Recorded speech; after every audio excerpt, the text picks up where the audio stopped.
kwamba ni Mungu katika mwili. Anayoyafanya yeye Yesu, hakuna mtu mwingine yeyote awezaye kuyafanya mambo hayo isipokuwa huyo Yesu yuko pamoja na yeye. Bwana Yesu asifiwe. Kwa hivyo Yohana anamdhihirisha Yesu kwamba ni Mungu katika mwili, na maneno haya tunayoyafanya, tunayoyasoma, ni ishara yake ya tatu ambayo Yesu anaifanya. Na tulimwona Yesu ya kwamba ni Mungu ambaye anaweza kubadilisha vitu vya asili. Tukamwona Yesu ni Mungu ambaye hasuiliwi na umbali. Tukamwona hivi sasa, tunamwona kwamba Yesu anashughulika na magonjwa ambayo hayana tiba, hayatibiki. Bwana Yesu asifiwe. Kwa hivyo siku ya leo, kama umeugua mgonjwa muda mrefu, siku ya leo Bwana anaenda kukupa jawabu. Haleluya. Bwana anaenda kukupa jawabu. Tafadhali naomba sikia neno la Mungu kutoka kwa Bwana. Sasa mama, naomba twende nisomee aya ya kwanza. Wacha nisome aya ya kwanza, alafu utaingia hapo mbele. Baada ya hayo palikuwa na sikukuu ya Wayahudi, naye Yesu akapea kwenda Yerusalemu.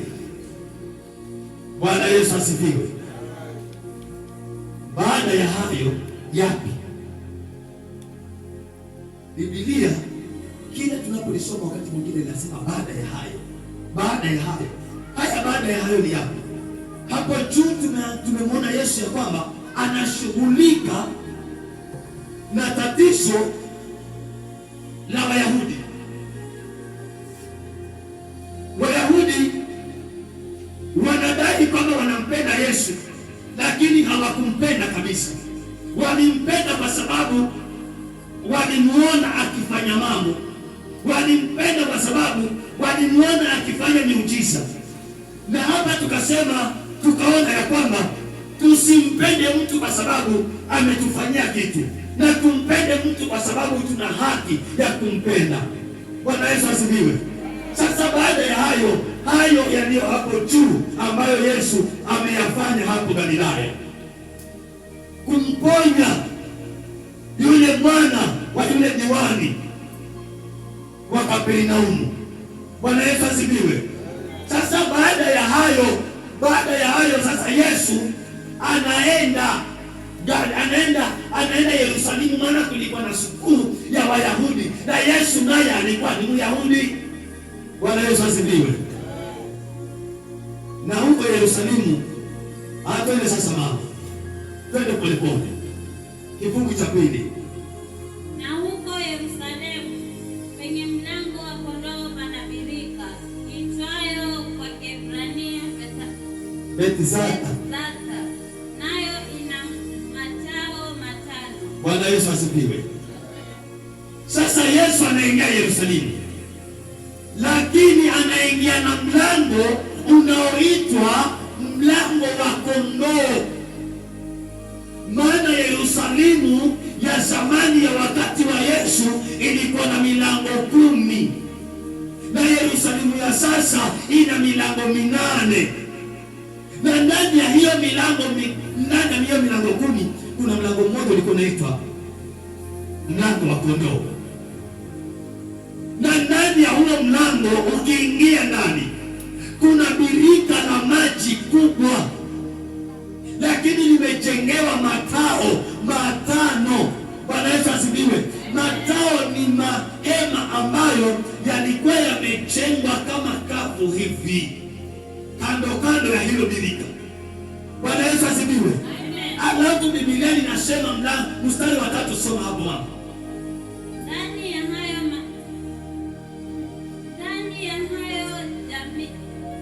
Ndani ya hayo jamii kubwa ya wagonjwa ilikuwa imelala ndani ya hayo matao. Sasa hapo chini ya huu mstari tunaenda kuelezwa ya kwamba sababu gani jamii kubwa ilikuwa imelala katika hayo matao. Kwa nini wagonjwa walikuwa wamepelekwa pale, wameachwa pale, wengine hawana wenyewe? Mmoja wao ndio huyu ambaye tunamsikia ya kwamba analalamika kwa Yesu kwamba hana mtu anayemchukua na kumpeleka ndani ya maji yanapotibuliwa. Bwana Yesu asifiwe. Na tunaangalia neno jamii. Jamii kwa lugha ya Kiswahili ni famili kubwa ya watu. Ndani yake mna mjomba, mjomba wa mjomba, shangazi, nyanya, babu, amen, dada, kaka, ankoli wa ankoli, wote wako hapo ndani. Hiyo sasa ni jamii. Lakini familia ni baba, mama na watoto. Bwana Yesu asifiwe. Lakini kwa sababu kuna wagonjwa mbalimbali waliokuwa wamekaa katika matao haya, wana matarajio, wakisubiri, wanasubiri nini? Maji yatibuliwe, malaika ashuke ayatibue maji, waingie ndani wapate kuponywa magonjwa yao. Wanasubiri. Haleluya. Wanasubiri. Wanasubiri. Sasa hii jamii, magonjwa haya, magonjwa yote yanayotajwa ni magonjwa ya wakati wa Yesu, ambayo mengine leo hayapo, lakini yote yapo. Bwana Yesu asifiwe. Na kuna mengine yameongezeka ndani ya hayo na zaidi ya hayo. Amen. Jamii ya magonjwa. Familia ya kwanza ya wetu ilikuwa familia gani? Twende mama. Familia ya kwanza ilikuwa ni wagonjwa wa aina gani? Vipofu. Wa pili? Viwete. Wa tatu?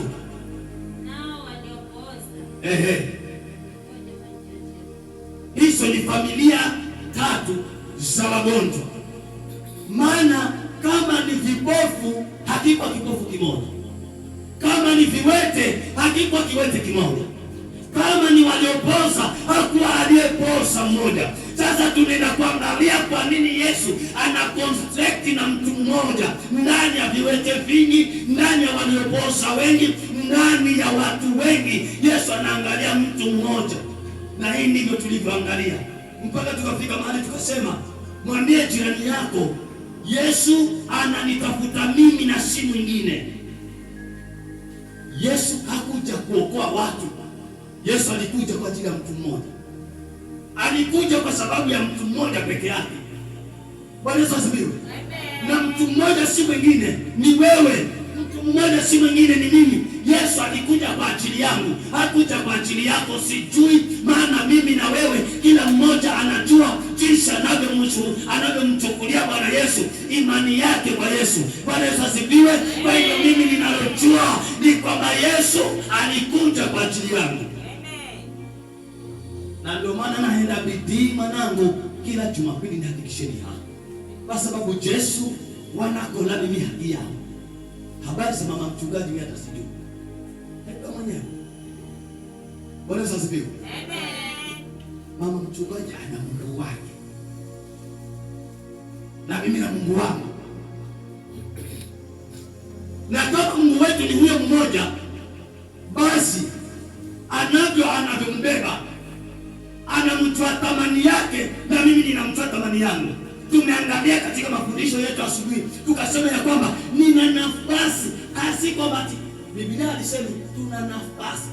Biblia inasema nina nafasi ya kipekee mimi peke yangu katika moyo wa Mungu. Visenti shauri yako kama huna nafasi mbele za Mungu. Katoe shauri yako. Lakini mimi ninajua nina nafasi ya kipekee mbele za Mungu. Bwana Yesu asifiwe.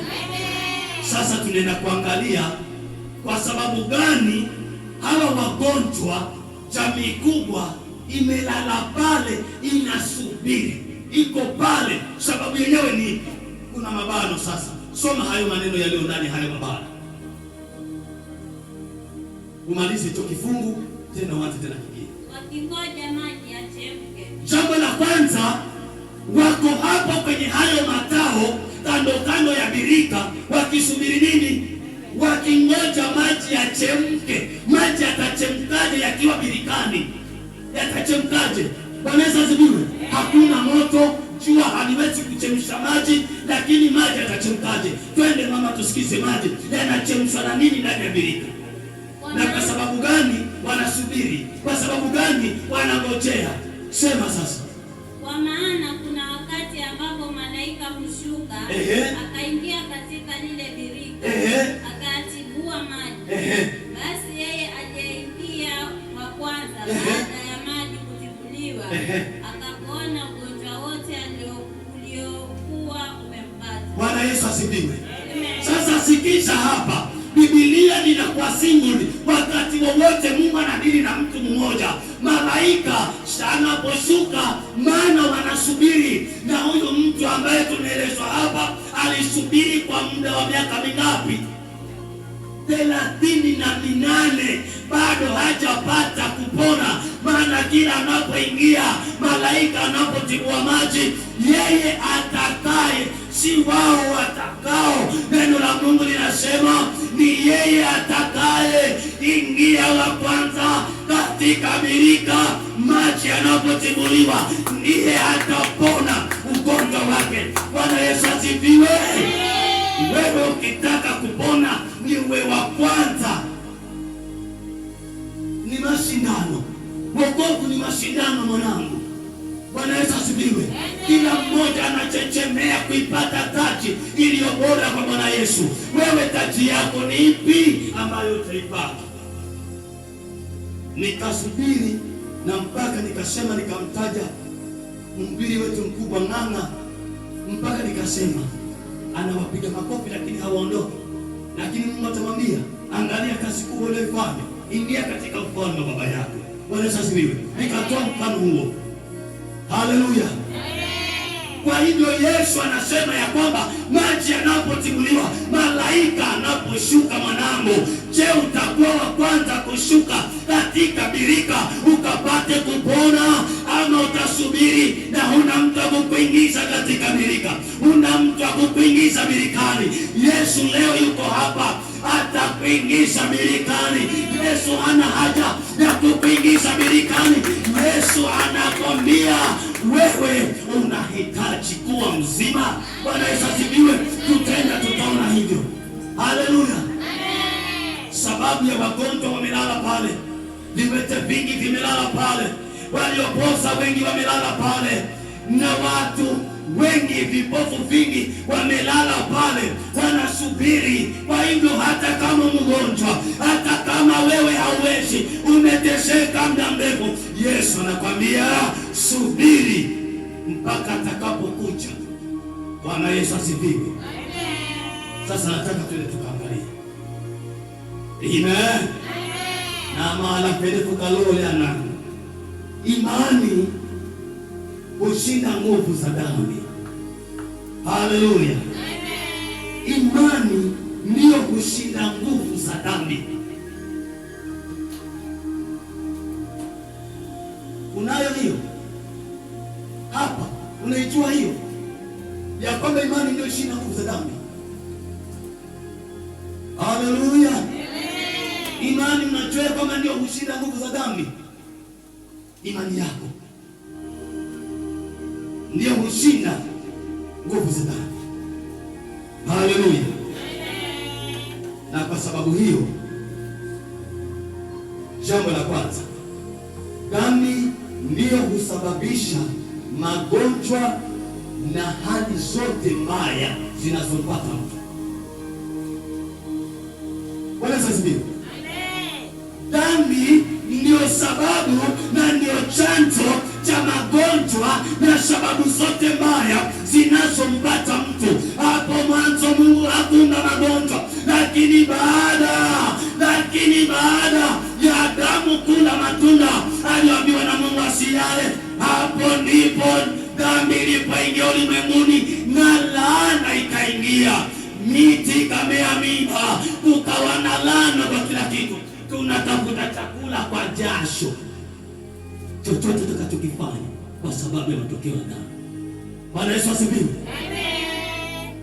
Hatuli vizuri kwa sababu ya dhambi, hatuvai vizuri kwa sababu ya dhambi. Bwana Yesu asifiwe. Lakini Mungu ashukuriwe kwa wote waliopata neema. Ndio maana kanisa letu linaitwa Grace of Hope. Kwa sababu gani? Ni neema ya matumaini. Tuna tarajio kubwa ya kwamba siku moja maji yatatibuliwa, Yesu atashuka, atatuponya magonjwa yetu, atatondolea dhiki zetu, atasafisha kila kitu kilicho ndani ya miili yetu. Haleluya. Atasafisha Bwana Yesu dhambi. Mwambie mwenzako sina haja na dhambi. Mwambie mwenzako sina haja na dhambi. Mwambie sina haja na dhambi. Mwambie dhambi ni mbaya. Dhambi inanienda sinama na Mungu. Dhambi inanienda sinama na Mungu. Nataka Roho Mtakatifu atusaidie angalau hata kama ni imani kidogo tukaweze kupona leo. Imani kidogo inasababisha nguvu za dhambi kutoka ndani ya miili yetu. Amen. Nguvu, imani hushinda nguvu za dhambi.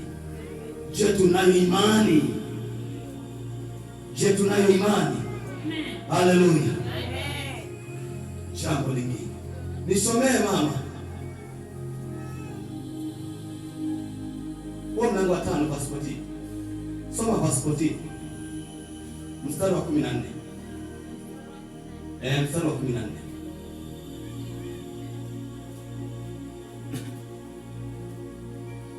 Baada ya hayo,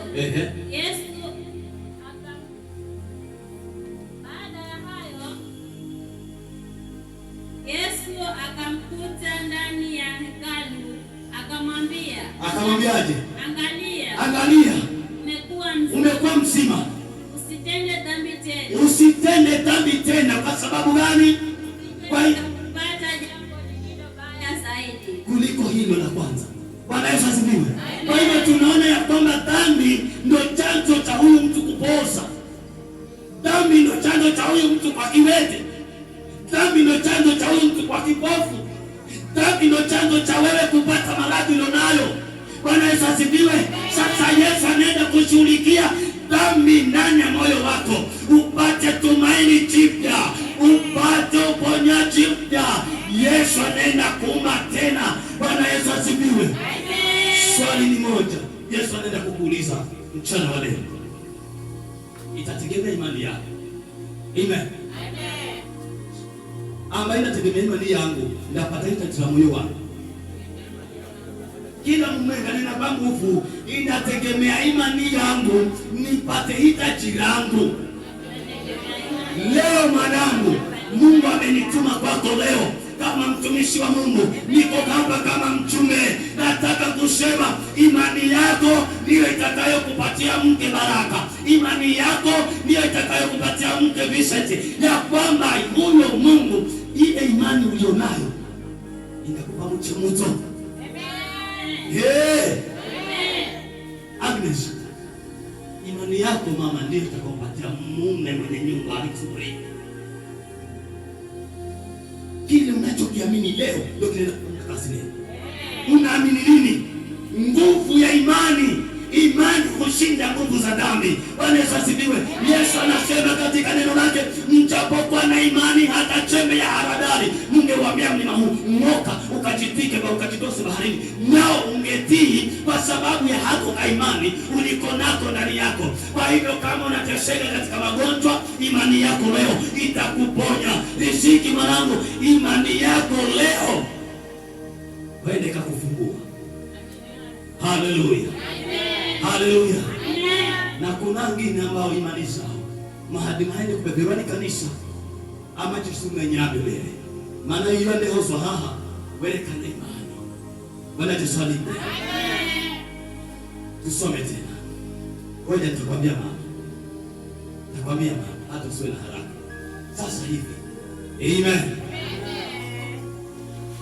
Jambo lingine la pili.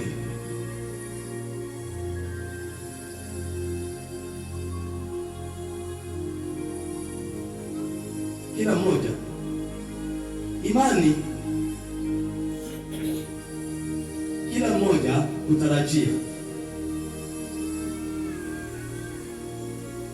Imani hutaka hata kama ni ndogo, ya aina gani, kusababisha uponyaji, uondoaji wa jambo lolote lionekanalo gumu maishani mwako. Imani hata kama ni ndogo, hiyo ndio itakayosababisha leo itaondoa kila kitu ndani ya maisha yako. Udhaifu leo utaondoka kwa hiyo imani yako ulionayo. Ni leo, si siku nyingine.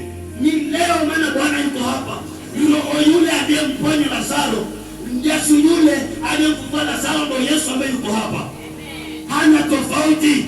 Anasema yeye ni yule jana, leo na hata milele. Ndio Yesu ambaye tuko naye leo hapa. Bwana asifiwe. Itategemea na imani yako kwa Yesu. Bwana asifiwe. Itategemea na imani yako leo. Itategemea na imani yako.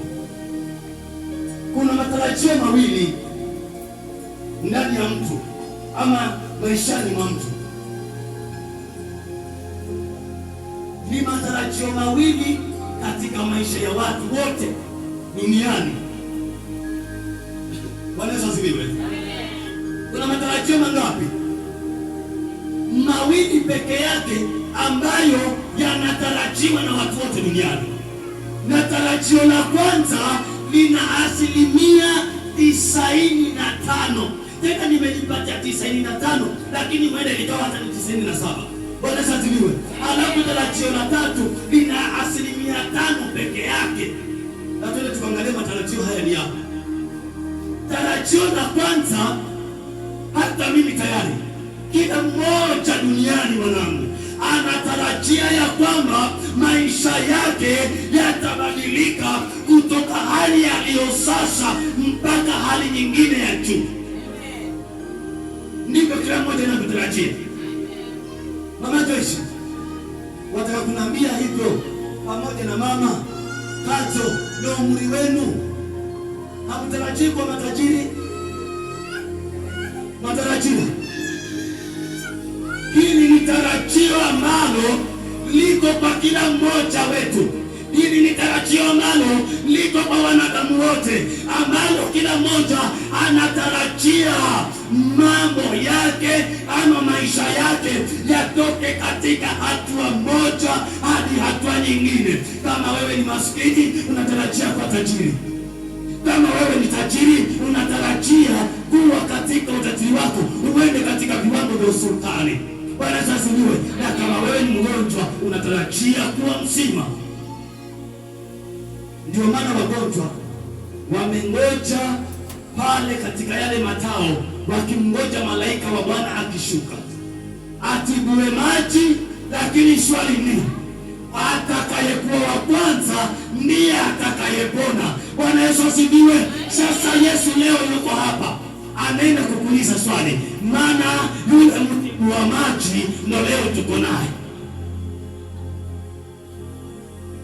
Bwana asifiwe.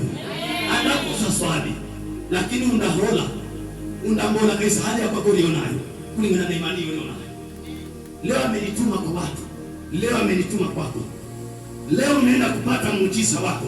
Hatubiri habari za muujiza, lakini leo Roho Mtakatifu alinituma tokea jana nikatabiri maisha ya mtu leo yanaenda kubadilika katika kiwango kingine. Umetabiri kwa muda mrefu, umesubiri kwa muda mrefu, leo unaenda kupata jawabu la maisha yako kulingana na imani ulionayo. Bwana Yesu asifiwe.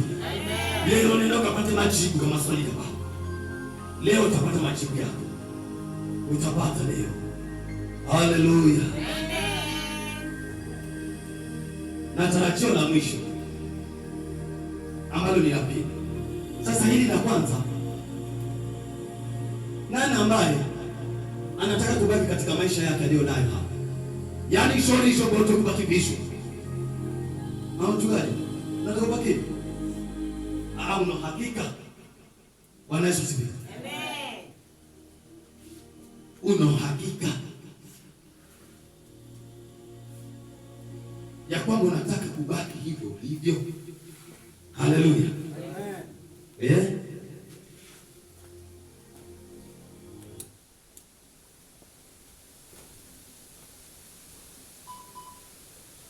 ni uwe una uhakika. Yaani nakwambia unataka kubaki vile ulivyo.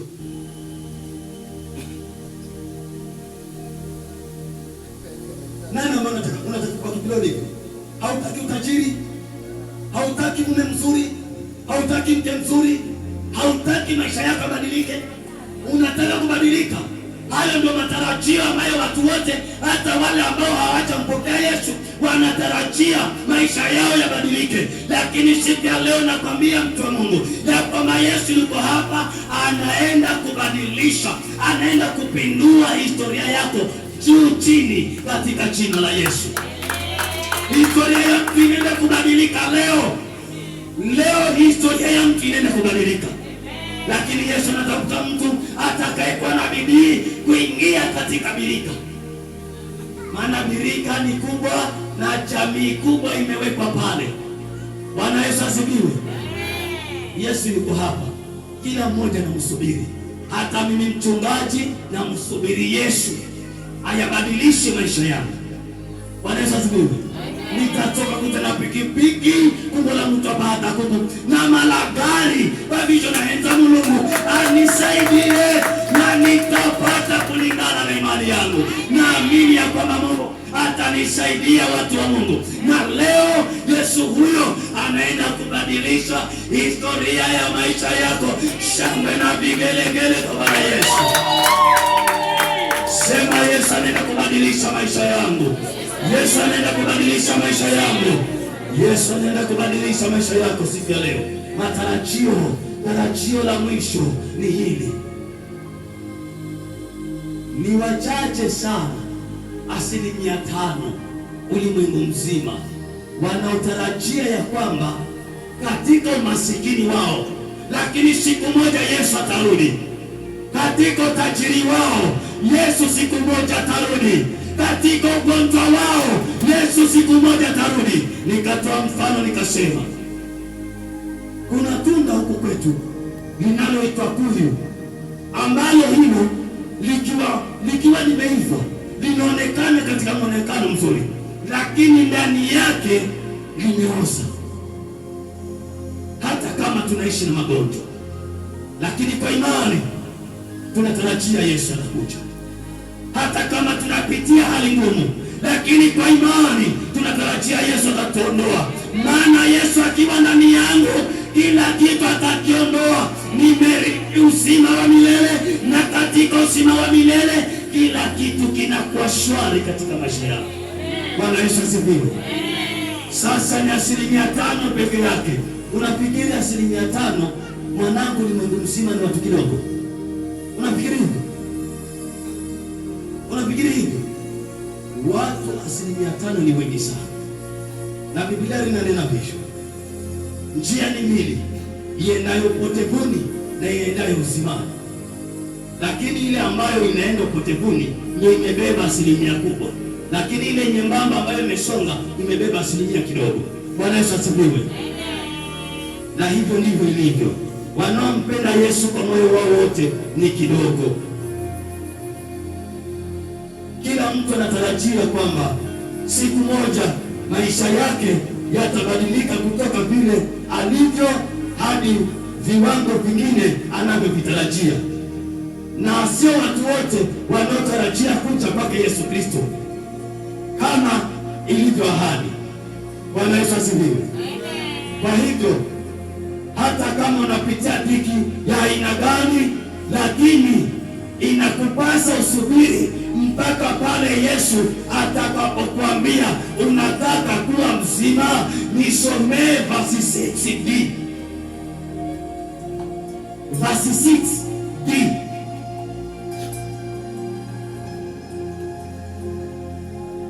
Unapitia dhiki ya aina gani? Je, umesubiri? Mwenzako alisubiri? Mama ni hapo usome koma. Yaani huko mwisho, hilo neno liko huko mwisho. Yesu anauliza, je, unataka kuwa mzima? Si mimi ninayeuliza. Hata kama umepitia dhiki aina gani. Verse 6.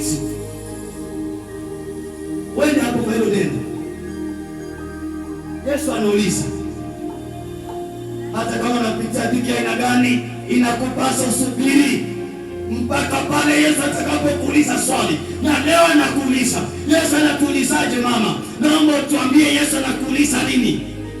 Unataka kuwa mzima? Je, Yesu anakuuliza leo, mwanangu, unataka kuwa mzima? Unataka kuondolewa katika ugonjwa wako? Unataka kuondolewa katika mateso yako? Unataka kuondolewa katika dhambi zako? Unataka kuwa mzima? Yesu yuko hapa. Unataka kuwa mzima? Bwana Yesu asifiwe. Na tujifunzeni kujibu kulingana na Mungu alivyotuuliza. Majibu yako ndiyo yatategemea una imani ama hauna. Bwana Yesu asifiwe.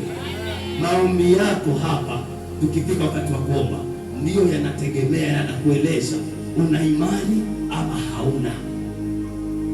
Maana ndio majibu. Bwana Yesu asifiwe.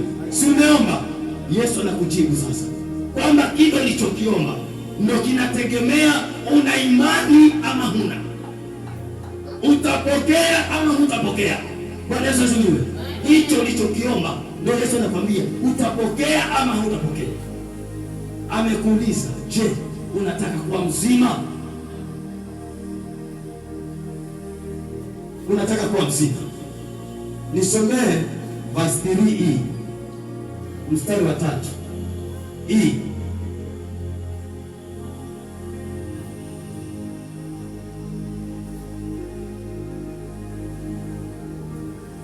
Mstari wa 3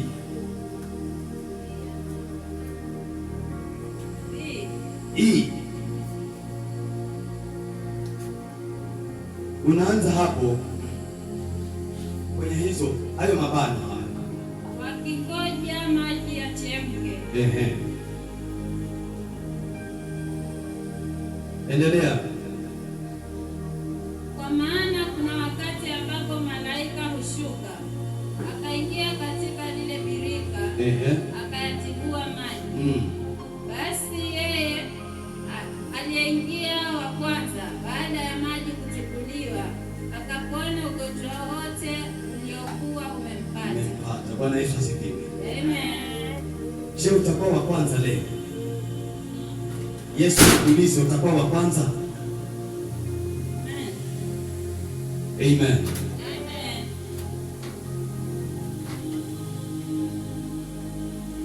Ndio mshughulikie ule ndani. Kuna mpira hapo na huenda akawa amefungua.